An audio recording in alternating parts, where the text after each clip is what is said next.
If you have your Bibles, turn to Job chapter 2. Now, Job was a man who was upright, blameless, feared God, and turned from evil. And there was an opportunity when Satan came to present himself along with the sons of God, that God had a conversation with Satan and said, "Have you considered my servant Job?" And told Satan that Job was blameless and upright, fearing God and turning from evil. And Satan's response was to accuse Job and said, well, the only reason that Job doesn't worship you is because you bless him so much. And if you take away the blessings, he'll curse you to your face. And God said, go ahead, but you can't touch him. And Satan goes off, and he, in a rapid succession of tragedies, Job's wealth is taken away. His 7 sons and his 3 daughters are killed, and he's devastated both financially and personally for the loss of his children. And he begins to mourn, as the custom in that time of tearing the clothes and shaving the head and sitting in ashes. But he worshiped God, and he didn't blame God. And so now we follow up in this situation in chapter 2, where it says, and at the conclusion of chapter 1, it says, and Job, through all of this, did not sin, nor did he blame God. So in chapter 2, it says this, again, there was a day when the sons of God came to present themselves before the Lord, and Satan also came among them to present himself before the Lord. The Lord said to Satan, where have you come from? Then Satan answered the Lord and said, from roaming about on the earth and walking around on it. So Satan keeps doing what Satan does. The first time they had this conversation back in Job chapter 1, when God asked Satan what he was doing, he says, well, I'm roaming around the earth, checking it out. And as the New Testament says, that Satan roams around like a roaring lion, seeking someone to devour. So Satan is always consistent. He is our adversary. He is our accuser. He is our enemy. And he continues to do that. So in essence, Satan does what Satan always does. Verse 3, the Lord said to Satan, have you considered my servant Job? Again, he asked the question in the second conversation, have you thought about Job? There is no one like him on the earth, a blameless and upright man, fearing God and turning away from evil. Now notice that God makes the same statement about Job's character before these tragic events and after these tragic events. Would it be that we would be the same disciples, whether tragedy strikes or blessing is given, that these things don't change Job, and these circumstances should not change us? And he still holds fast his integrity, although you incited me against him to ruin him without cause. I'm saying there was no reason to harm Job, but I allowed you to do it. You incited me, but there was no cause for it. Job was blameless, upright, fearing me, turning from evil. Now, at this point, Satan, you would think, would say, you know, God, you're right. You know your people better than I do. I challenged Job's integrity because you had blessed him. And I thought that the only reason he praised you was because you blessed him, and I was wrong. And it's not what Satan does. Notice what Satan now does.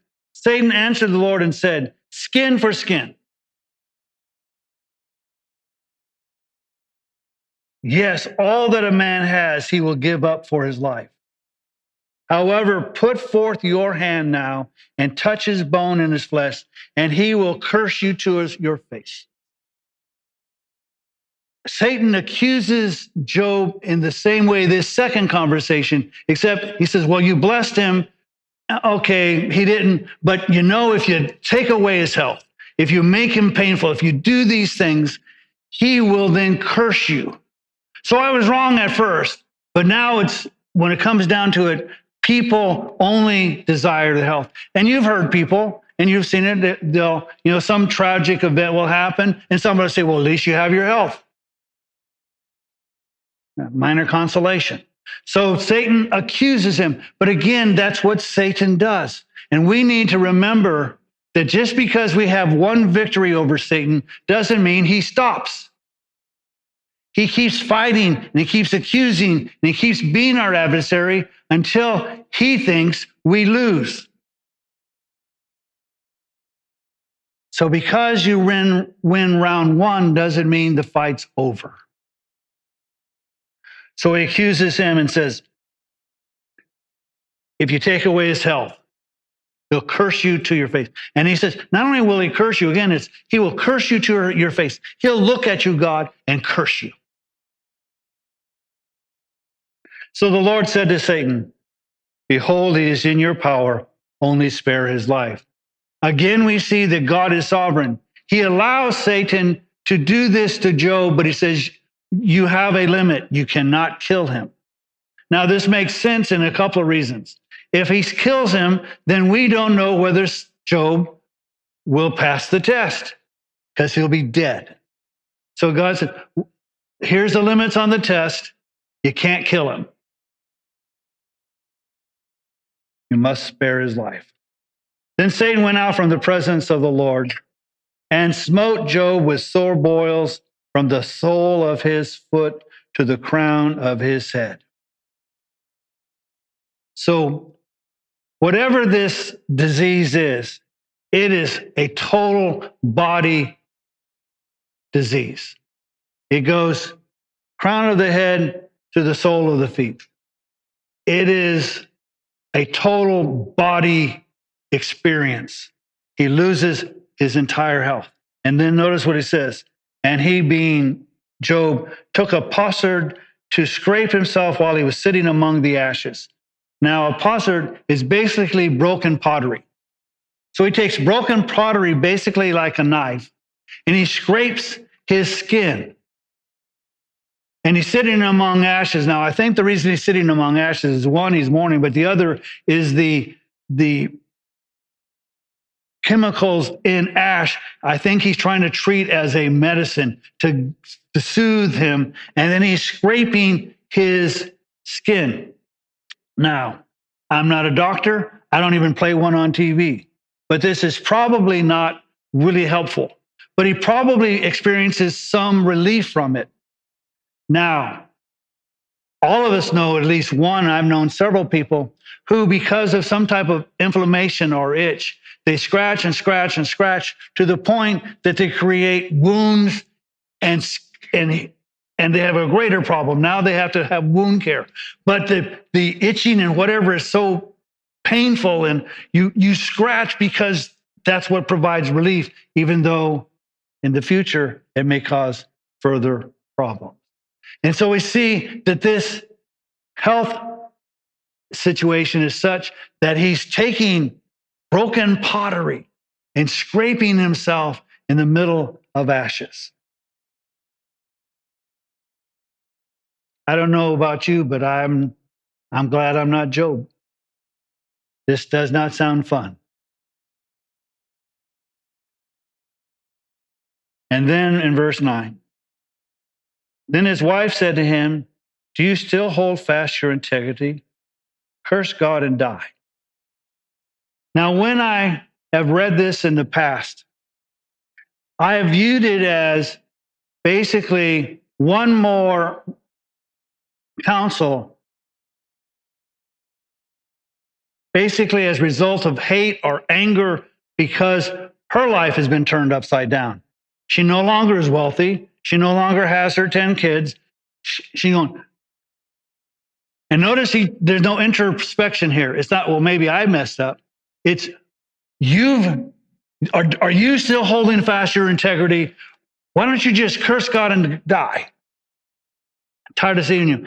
And later on, and we'll see in the book of Job, that his wife, next time she's brought up, and the last time she brought up, she thinks he's got bad breath. It's just foul. She never seems to be sympathetic. Now, I read some people who have a different view. Now, I'm glad I read this second view, because this second view caused me to withdraw my first view. I don't accept the second view, but I want to tell you what it is. So sometimes reading things that you don't agree with helps you to come to the right conclusion. And so some people say, well, she did this because of her love for him, that he was in such pain, in such agony, that he ought to just die, and that pain would be overwhelmed and he'd be better off. I don't buy it. So I'll tell you what I do think now that I've had my first view and I've read this view. There's another situation where someone counseled another person. Jesus told his disciples that it was necessary for him to be crucified and buried and rise on the third day. And Peter, being his disciple, and I'm sure being not only Jesus being his rabbi, but having affection for Jesus, that the last thing he wanted was that Jesus die. So he said, Lord, this isn't so. Jesus' response was, get behind me, Satan. Now, I'm sure Peter had many wonderful intentions on the counsel he gave,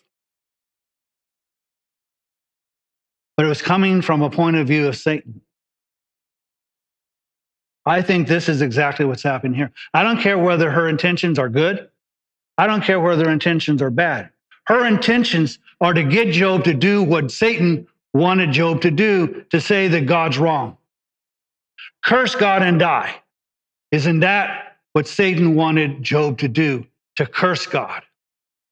And so sometimes people will give you counsel, and it may be evil intent or it may be loving intent, but the ultimate result is don't take it, because it violates what God is doing.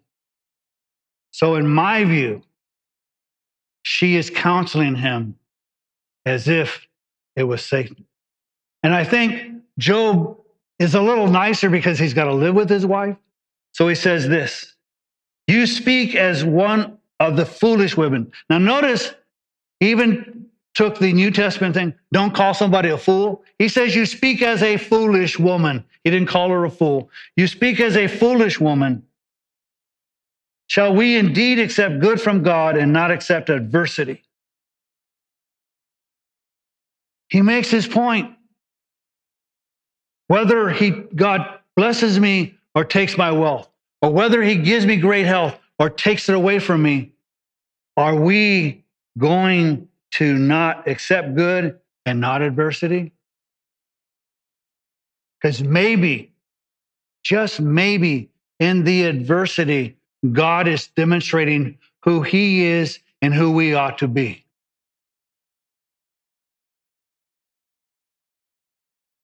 So he rejects her counsel. And praise God he did, because to accept that counsel would be to take the side of Satan in that conversation between God and Satan. In all this, Job did not sin with his lips. Satan had told, if you take away his health, he'll curse you to your face.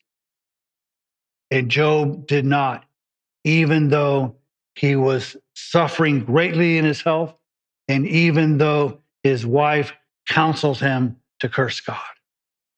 He refused to sin with his lips, but acknowledged that as we saw last week, the Lord giveth and the Lord taketh away.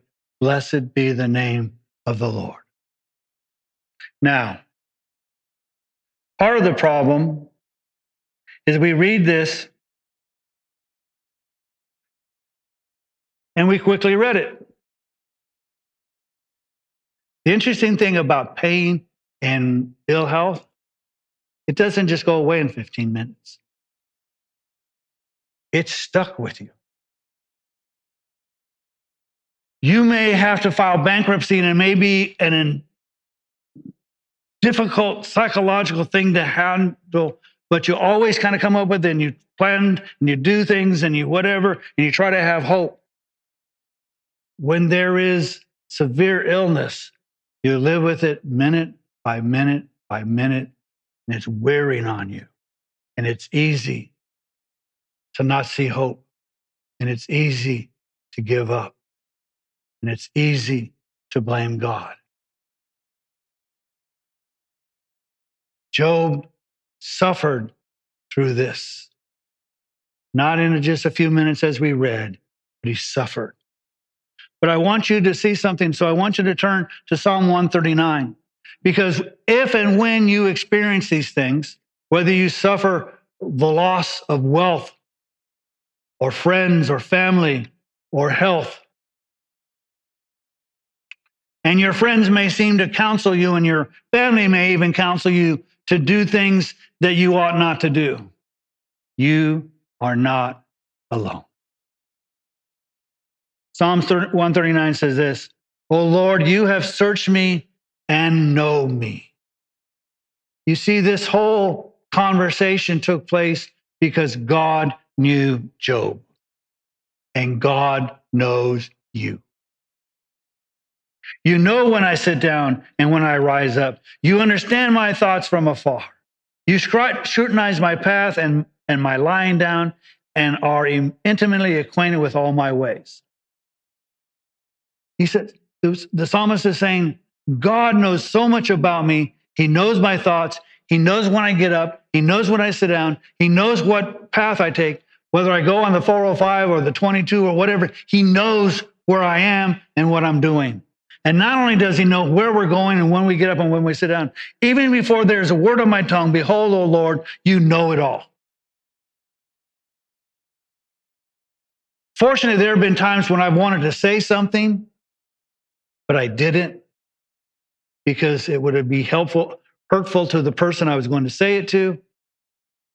But God knew what I was going to say, even though the other person didn't.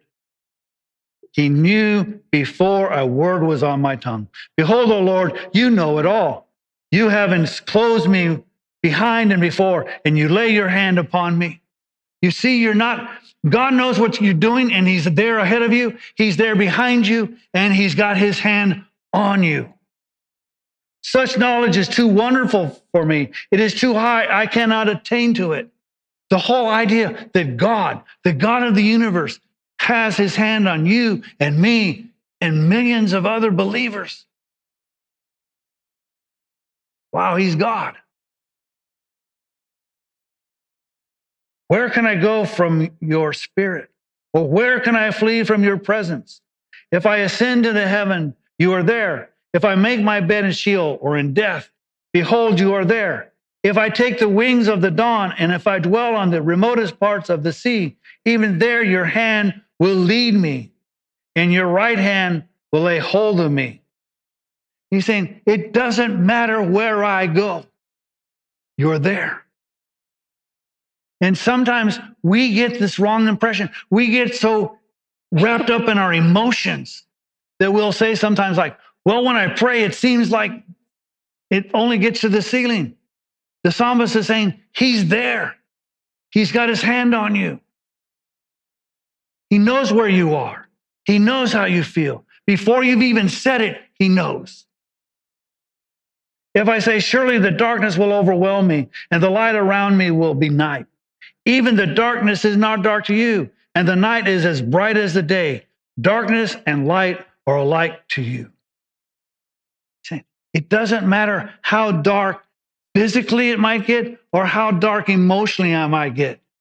He is there and he sees. For you formed my inward parts. You wove me in my mother's womb. I will give thanks to you, for I am fearfully and wonderfully made. Wonderful are your works. and my soul knows it very well. Now, I'm not too sure why God didn't make me to look like some of the handsome Hollywood actors, but He made me, and apparently that's wonderful. And He made you, and it's wonderful. So maybe you don't need plastic surgery because God made you, and it's wonderful. He made each of us separate and distinct, and we're wonderfully made. And my soul knows it very well.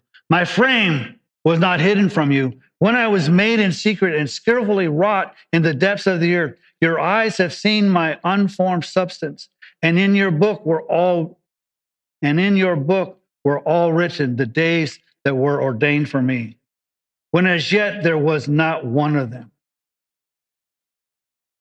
God, the psalmist says, God knows you so well and knew you so well. He knew you when you were in your mother's womb. Not only did He form you, He knew you. Ephesians tells us He knew about you before He ever said, let there be light. That's how much God knows you. You can't fool Him. You can't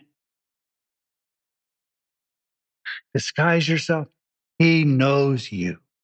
He knows where you go. He knows where you stay. He knows your body. He knows your mind. He knows your words. He knows you. How precious also are your thoughts to me, O God. Now, the conversation that God had with Satan ended up with Job losing almost everything. Find it interesting, and I think the reason that Satan didn't take Job's wife is because he used her as an ally. Because you would have thought God would have taken everything. So Satan is kind of smart. But he goes, your thoughts about me, oh God, how precious are they? God made these statements about Job because He knew who Job was. And God knows who you are. And as we took a look before, God will not allow anything to come upon us that we can't handle. And He will give us a way to escape.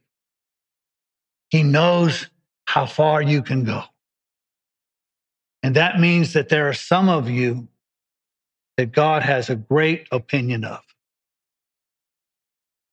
because you seem to have health issues and other issues after issue after issue, and you still say, I will follow the Lord.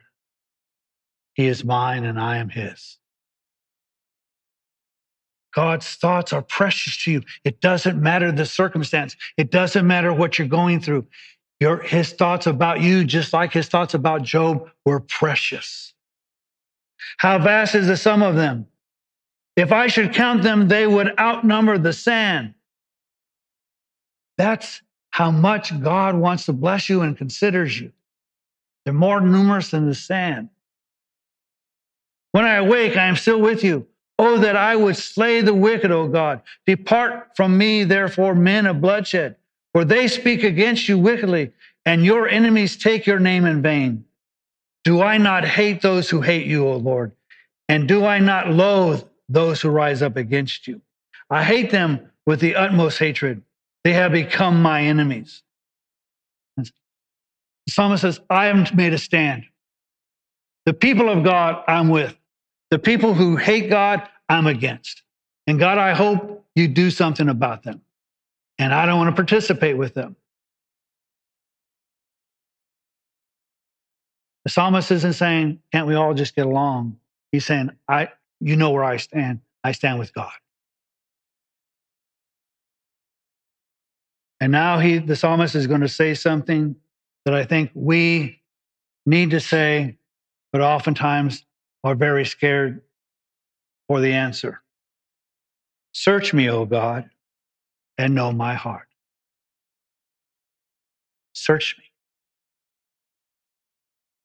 Know my heart. Try me and know my anxious thoughts. And if there be any hurtful way in me, and see if there be any hurtful way. He's saying, try me, take it out. I want you to treat me as the refiner's fire. Take all the impurities out of my life and make my life pure for you. Search me. Now, notice he didn't say that my friends are to search me, or my church is to search me, or my pastor is to search me. It's God who does the searching. He says, try me and know if there's any anxious thoughts in me. Am I going to be tempted to go the wrong way as opposed to trust you? Is there those anxious thoughts, or am my mind set on you? And see if there be any hurtful way in me. I want to make sure that my life is a testimony to your mercy and your faithfulness and your love. And I want that what people see, not hatred and rejection and judgment. And lead me in the everlasting way. You see, the psalmist understands that God has his hands on us. And it's not sufficient for him just to have his hands on us. He wants God to lead us into life everlasting. And that's why Jesus came. And that's why Jesus is the way, the truth, and the life. He is that way of everlasting. And the psalmist says, lead me there.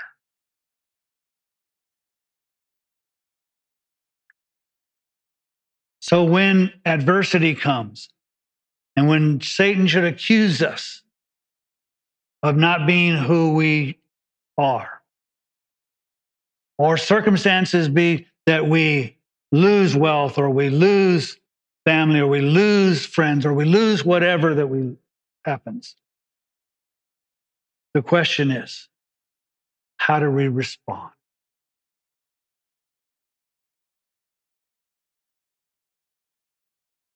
There is clay and there is wax, two different elements. If you go out in the summer sun when it's hot, if you expose clay to the summer sun, it will become hardened. If you expose wax in the summer sun, it will melt. It's the quality of the material. God is the one who made the material. God is the one who made you. We need to be those who, in circumstances, don't harden, but become melted like wax, that he can mold us and form us into what he wants.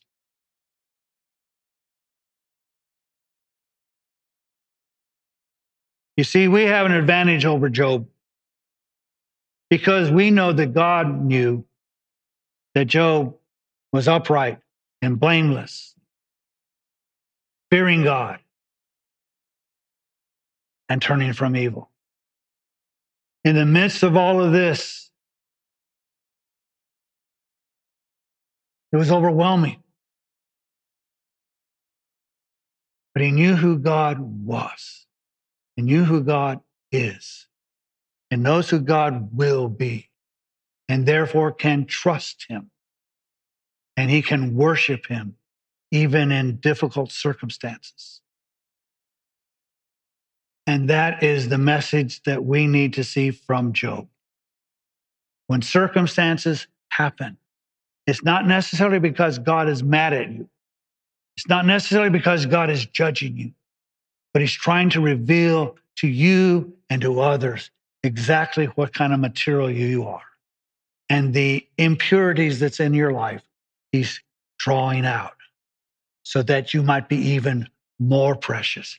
You're already precious to God, but he's making you more and more and more precious to be more and more and more like his son, because that's what his purposes And that's what his plan is. And then sometimes, in order to get that out of us, he needs to have us experience difficulty. And then sometimes we experience joy and great rejoicing. He's doing it in such a way to make us more like Jesus. So in blessings or in difficulty, blessed be the name of the Lord.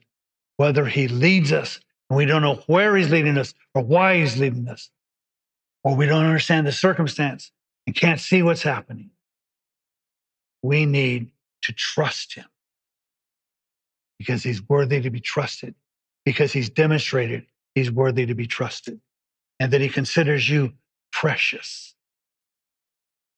And we can trust him. We trust him not for the rest of our lives. We trust him today and the next day and the next day and the next day and the next day. As they say, how do you eat an elephant? One bite at a time. How do you trust God? Not by saying for the rest of my life, but I trust him this next 15 minutes and the next 15 minutes and the next 15 minutes, because I don't know what's going to happen 15 minutes from now. But I do know that I am wonderfully and fearfully made, that he considers my waking up, my lying down. He leads me no matter where I go. And even when it seems too dark, even for me, he sees me clearly. He sees you, and you can trust him. And all God's people said,